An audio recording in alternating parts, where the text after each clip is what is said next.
1 ये कैंसिल हो जाएगा। 5 को फिर से ब्रिंग डाउन करेंगे, ठीक है। तो देखिए 195 हो गया। अब फिर से 24 का मल्टीप्लाई करते जाइए। 190 टेबल पढ़ते जाना है, 195 से अबव ना हो, ठीक है। तो देखिए हमने 6 टाइम टेबल पढ़ा तो 144 आया, ठीक है।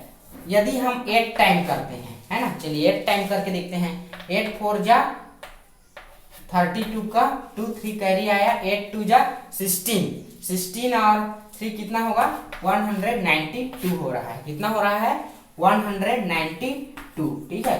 तो चलिए 5 minus 2 equal to 3, 9 minus 9 equal to cancel, ये कैंसिल, ठीक है। तो रिमाइंडर आ गया 3, रिमाइंडर का वैल्यू कितना है जी 3 और कोटिएंट का वैल्यू आ गया 168, ये कोटिएंट है, ठीक है। तो देखिए चेक करने का फार्मूला होता है, चेक कैसे करते हैं जी, चेक करने का फार्मूला होता है डिवाइडेंड, है ना, डिवाइडेंड इक्वल टू होता है डिविजर इनटू कोटिएंट। डिविजर मैं शॉर्ट फॉर्म में लिख रहा हूं, डिविजर इनटू कोटिएंट प्लस होता है रिमाइंडर, प्लस रिमाइंडर, ठीक है। अब यहां पर देखिए हमें ये जो कोटिएंट है और ये जो डिवाइडेंड है, डिविजर है, ठीक है, डिविजर है, डिविजर और कोटिएंट को मल्टीप्लाई करेंगे और उसमें ये जो रिमाइंडर आया है उसको प्लस करेंगे तो आंसर हमारा 4035 आना चाहिए, ठीक है। तो चलिए देखते हैं। डिविजर का वैल्यू है 24 मल्टीप्लाई कोटिएंट, कोटिएंट का वैल्यू कितना है जी 168, 168 अब प्लस रिमाइंडर का वैल्यू है यहाँ पर 3, ठीक है। रिमाइंडर का वैल्यू कितना है जी 3, ठीक है। तो चलिए स्टार्ट करते हैं, इन दोनों को मल्टीप्लाई करेंगे, ठीक है। इन दोनों को क्या करना है मल्टीप्लाई, 168 मल्टीप्लाई 24 करेंगे, ठीक है। तो चलिए मल्टीप्लाई करते हैं। 4 8 जा 32, है ना, 4 6 जा 24, 24 प्लस 3 इक्वल टू 27, है ना, 2 कैरी आया, 4 1 जा 4, 4 और 2 4 2 6, 4 2 कितना होगा 4 1 जा 4 प्लस 2 इक्वल टू 6, है ना। 2 8 जा 16 का 6, 1 कैरी आया, 2 6 जा 12 है, 12 प्लस 1 इक्वल टू कितना होगा 13 का, 3 1 कैरी आया, 2 1 जा 2 प्लस 1 इक्वल टू 2 1 जा 2 प्लस 1 इक्वल टू 3, ठीक है।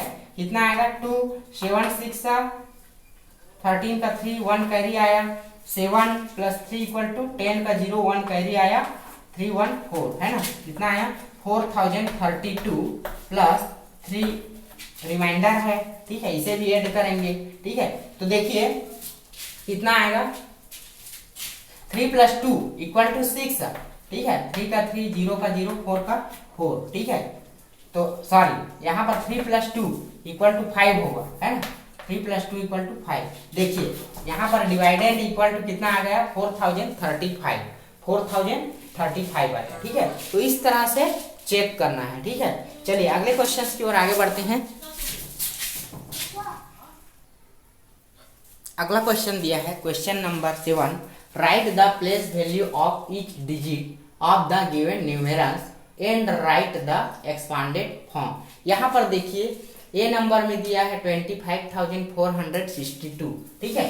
तो देखिए प्रत्येक डिजिट का आपको प्लेस वैल्यू निकालना है, ठीक है। प्रत्येक डिजिट का आपको सबसे पहले क्या करना है प्लेस वैल्यू।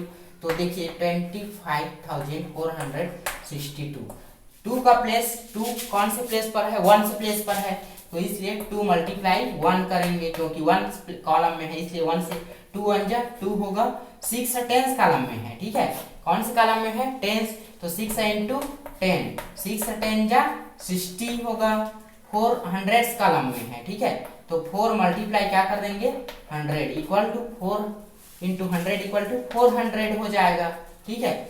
5 कौन से कॉलम में है जी, देखिए 5 आपका थाउजेंड्स कॉलम में है इसलिए 5 मल्टीप्लाई क्या कर देंगे 1000 करेंगे, ठीक है, इक्वल टू आ जाएगा 5000, ठीक है। 5 का प्लेस वैल्यू आ गया 5000। 2 देखिए 2 है आपका 10,000 कॉलम में, ठीक है, तो इसलिए 2 इंटू 10,000 कर देंगे, ठीक है। तो कितना आ जाएगा 20,000, ठीक है। तो इस तरह से आ गया 20,000। कितना आ गया जी?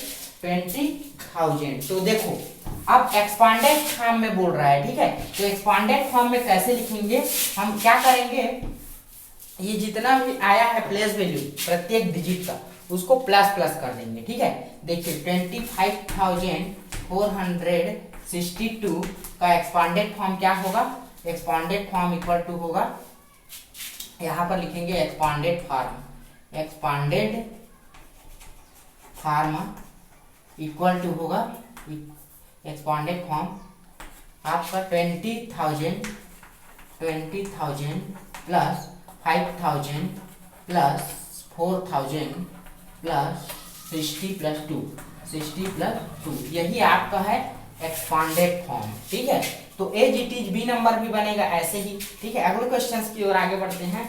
क्या बोल रहा है, the amount of loss or profit, ठीक है, the amount of loss or profit, ठीक है। तो देखिए ये कैसे बनेगा, यहां पर दिया है, यहां पर लॉस होगा या प्रॉफिट होगा, ठीक है। ये इसको पहले क्या करना है, दोनों को कंपेयर करना है। सेलिंग प्राइस 136 है और सॉरी कॉस्ट प्राइस, और सेलिंग प्राइस है 143 रुपीज, है ना, ठीक है। ये रुपीज में है, ये भी रुपीज में है, ठीक है। देखिए किसी सामान को 136 रुपया में हमने खरीदा और 143 रुपया 143 में बेच दिया हमने, ठीक है। तो देखिए क्या हो रहा है, ये जो कॉस्ट प्राइस है वो क्या है जी, लेस है, और सेलिंग प्राइस क्या है, ग्रेटर है ना। तो सेलिंग प्राइस ग्रेटर है तो क्या होगा जी, इस कंडीशन में क्या होता है, प्रॉफिट होगा। क्या होगा जी, प्रॉफिट, ठीक है। तो प्रॉफिट होगा, है ना। तो प्रॉफिट कितना का प्रॉफिट हुआ, तो कैसे कैलकुलेट करेंगे, प्रॉफिट इक्वल टू होता है सेलिंग प्राइस, है ना, profit equal to selling price minus cost price, ये फार्मूला होता है, ठीक है। यहाँ वैल्यू को पुट कर देंगे, ठीक है। तो कितने का प्रॉफिट हुआ, ठीक है, वो आ जाएगा आंसर। तो देखिए यहाँ पर सेलिंग प्राइस का वैल्यू 143 रुपीज है, माइनस है तो माइनस लिखेंगे। कॉस्ट प्राइस का वैल्यू कितना है जी, 136 है, ठीक है। तो चलिए अब सब्ट्रैक्ट कर देते हैं, 13 माइनस 6 इक्वल टू 7, यहाँ 3 माइनस 3 इक्वल टू 0 होगा, ठीक है, मीन्स 7 रुपीज का, ठीक है। 7 रुपीज का क्या हुआ, प्रॉफिट हुआ, ठीक है। तो इस तरह से आपको सॉल्व करना है, ठीक है। ये क्वेश्चंस अगला है कॉस्ट ऑफ क्वेश्चंस है, देखते हैं।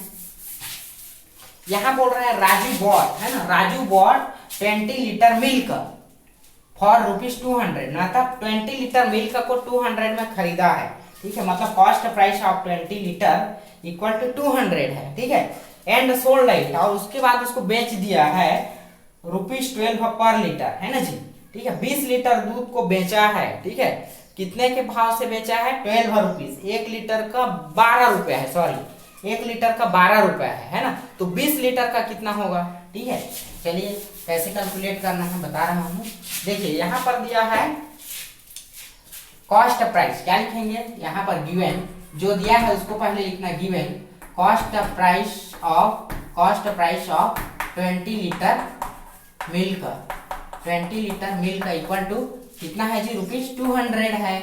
कितना है, 200, 20 लीटर का। और क्या बोल रहा है, 12 रुपए के पर लीटर से 20 लीटर को बेचा है, ठीक है। तो क्या करेंगे, इसका सेलिंग प्राइस कितना होगा, selling price of 20 litre milk, है ना, मिल्क इक्वल टू क्या हो जाएगा, 20 मल्टीप्लाई 12 करेंगे, 20 मल्टीप्लाई 12, ठीक है। क्योंकि 1 लीटर को 12 रुपए में बेच रहा है तो 20 लीटर का कितना होगा वो आ जाएगा, ठीक है।